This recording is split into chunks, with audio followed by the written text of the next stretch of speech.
Hello,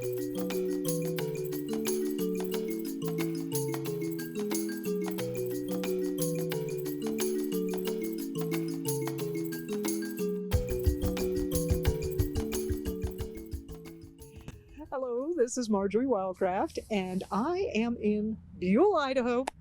I know it's really out in the middle of nowhere, but I came here specifically to get to spend time with this guy, Dr. Patrick Jones, who is one of my favorite herbalists. He's also a naturopath and a veterinarian, and treats both man and beast, and I believe a few women too. That's right. A few women, kids, everything. A lot of women. A lot of women. Men don't admit to getting sick as much as women. That's true, right? Yeah, we totally get that. But Patrick, we get a question all the time that comes up that is, what is the difference between herbal medicine and, using herbs versus pharmaceuticals? And, we see a lot of people that go, okay, here's an antibiotic. We shouldn't use the pharmaceutical, but can we just grab this herb antibiotic? And, Sure. what's some of the differences there? What's the difference in philosophy? Well, there's differences in philosophy, and that's a whole other question, I guess.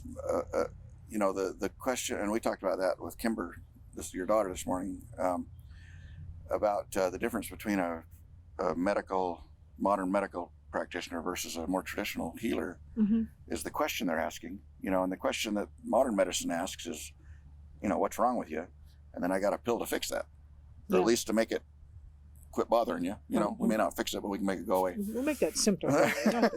You don't have to worry about it. Whereas the traditional healers more likely to be asking things like, why is something wrong with you? Which is a very different question. And it takes you very different places, as a healer. Why versus what? Okay, Yeah. What's wrong with you? And then why is it wrong? Okay. Yeah, because that's different. Because your body ought to be handling it. What's going on? Yeah. What's really going on? It's not the bug. It's not the germ. Mm-hmm. Your body ought to be fighting that germ. That germ's always here. So what's going on really? So that's one thing from a practice and a philosophy standpoint that's different. And from a medicinal standpoint, a pharmaceutical is one chemical. It's an isolated thing. It's reductionist science where we reduce and reduce and reduce, and we get to this one thing. And they used to send, ethnobotanists, they called them. They'd put them in a canoe and have them paddle up the Amazon. And what are they using for acne, and what are they using for, earaches, and what are they using for menstrual cramps or cancer or whatever. And they'd bring all those plants back and throw them on a mass spectrometer, and there's 40 chemicals in there, mm-hmm. and they say, that's the one we want. For some reason, that's the guy. That's the And they disregard the other 39 right. that are in that plant doing stuff. And some of those are making it absorb better. They're making it have fewer side effects. They're, maybe they're doing the same thing in a different way. Prozac, for example, is one chemical. It makes your brain do one thing.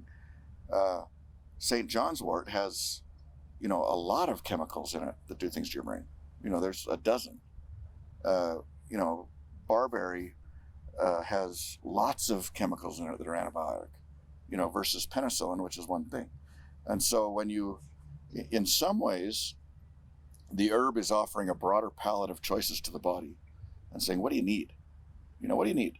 Mm-hmm. And the body will say, oh, that's good, and I want some of that, and I want some of number 32 and some of number 12, and we're going to get this fixed, Yeah. Versus here, this is what you got, and, get in line and do what you're told, and he may or may not know what to do with that. The other advantage of plant medicines, so there's your broad spectrum, right?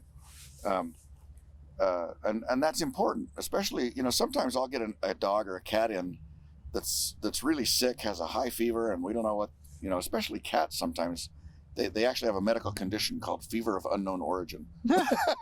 Okay. Codified by modern medicine. Yes, we officially don't know what that is. But we've defined it now. Yes, now we're back in control. Everything's going to be fine. But, these cats don't respond to antibiotics. They don't respond to modern therapies. And a lot of times, if I do something herbal, we'll knock that out,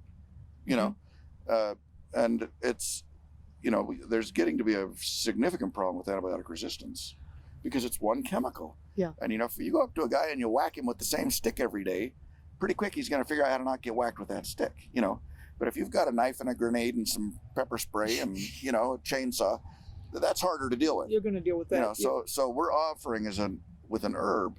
Many times we're offering a broad palette of things that bug has to deal with, and a broad palette of things that the body can access and use. I think garlic is a great example of that. Exactly. Because penicillin is just penicillin, or tetracycline is just tetracycline, and those bugs can figure out how to get around penicillin or tetracycline. But garlic has, I think they're up to 35 different constituents that are antimicrobial, antifungal. It's incredible.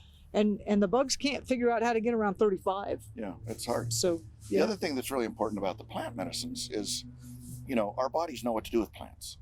If you eat a plant, you got all the enzymes and you got all the metabolic pathways, and your body says, "Oh yeah, I know that guy," and it processes it and deals with it and sends it where it belongs. If you take a drug, your body says, "What plant does that look like?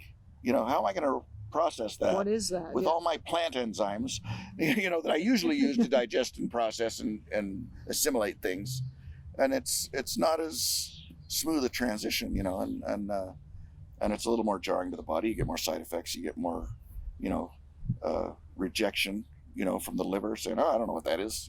Just make it go away." Whereas the plants oftentimes have more bioavailability for those kinds of reasons. So that's important. Well, there you go. There you go. Pharmaceuticals, just isolated chemicals, eat your basically. weeds. And eat your weeds. You'll feel better. This is Marjory Wildcraft hanging out with Patrick Jones in the garden in Buell, Idaho. Y'all come join us for another video sometime.